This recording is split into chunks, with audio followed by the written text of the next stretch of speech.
পঞ্চায়ত নিৰ্বাচন বিশ্বনাথ সমষ্টি প্ৰথম পৰ্যায়ৰ বহু প্ৰত্যাশিত পঞ্চায়ত নিৰ্বাচন সমাপ্ত হৈ গ'ল। ৰাজ্যখনৰ অন্যান্য বিধানসভা সমষ্টিসমূহৰ লগতে বিশ্বনাথ জিলাতো ভোট গ্ৰহণ প্ৰক্ৰিয়াত ৰাইজৰ ব্যাপক সঁহাৰিৰ পৰিলক্ষিত হয়। বিশ্বনাথ জিলাৰ অন্তৰ্গত পূব নাগশংকৰ গাঁও পঞ্চায়তৰ বিভিন্ন ভোট কেন্দ্ৰত সুকলমে অনুষ্ঠিত হৈছে ভোট গ্ৰহণ। পুৱাৰ পৰাই ভোটাৰসকলে শাৰী পাতি নিজৰ গণতান্ত্ৰিক অধিকাৰ সাব্যস্ত কৰিছে। ব্যাপক ৰূপত অধিক উৎসাহেৰে ভোটাৰ ৰাইজে এইবেলি পঞ্চায়ত নিৰ্বাচনত অংশগ্ৰহণ কৰা পৰিলক্ষিত হয়।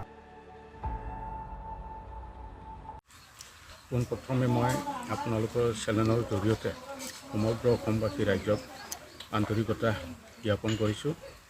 আজি 2 মে অসমৰ প্ৰায় জিলাসমূহত পঞ্চায়তৰ যি নিৰ্বাচনী ভোট গ্ৰহণ কেন্দ্ৰ এইটো ৰাতিপুৱাৰ পৰা আৰম্ভ হৈ গ'ল। যিহেতু নগদা আঞ্চলিক পঞ্চায়ত হিচাপে মোৰ ভতিজা ছোৱালী শ্ৰী অনিমা বাগলাৰীয়ে নগদা আঞ্চলিক পঞ্চায়তৰ সদস্যা হিচাপে নমনিত হৈছে।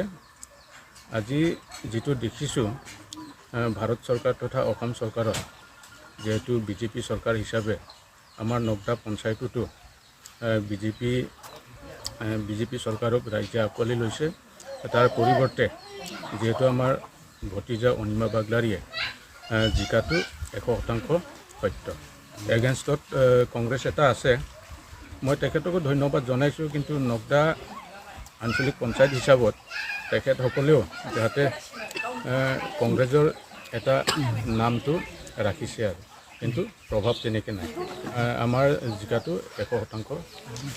বৰ্তমানটো যিহেতু চাৰিওদিশে বিজেপি চৰকাৰ হোৱাৰ পিছত তথা NDA চৰকাৰ হোৱাৰ পিছত চুকে কোণে গাঁৱে ভূঞে যেনেধৰণে উন্নতি আৰু শান্তি বজাই ৰাখিছে, ঠিক তেনেধৰণত আমি আজি 30-35 বছৰ হ'ল পঞ্চায়তৰ যিটো ৰাজ সেইটো আমি পাব সক্ষম হোৱা নাছিলোঁ।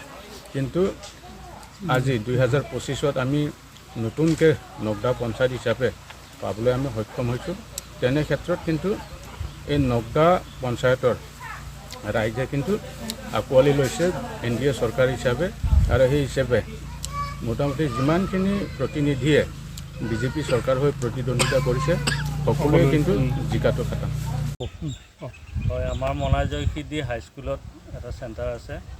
ইয়াৰ সমগ্ৰ জয়সিদ্ধি অঞ্চলৰ আমাৰ 3/1 চেণ্টাৰটো আমাৰ ইয়াতে পৰিছে।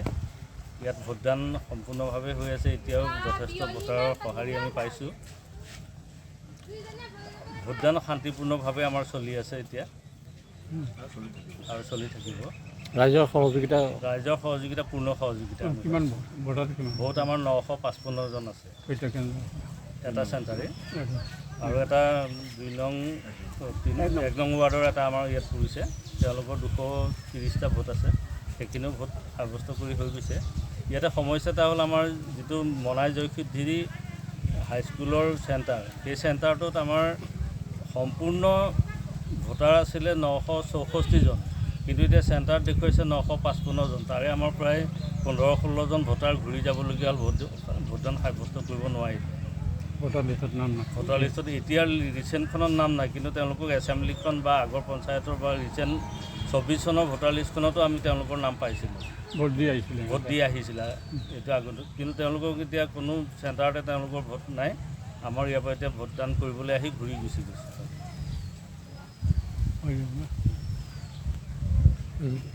সমগ্ৰ পশ্চিমবংগৰ তাঁতশালৰ বস্ত্ৰ প্ৰস্তুতকাৰী বিবি টেক্সটাইলে আনিছে সুখবৰ। শাৰী, মেখেলা চাদৰকে ধৰি অন্যান্য বস্ত্ৰ প্ৰস্তুত কৰি লাভ কৰিছে সমাদৰ। অতি কম মূল্যতে গ্ৰাহকৰ প্ৰয়োজন পূৰণ কৰিব পৰাকৈ প্ৰস্তুত কৰিছে ৰেডিমেড শাৰী, মেখেলা চাদৰ। ডিলাৰশ্বিপ, হ'লচেলাৰ, ৰিটেইলাৰৰ বাবে যোগাযোগ কৰিব পাৰে।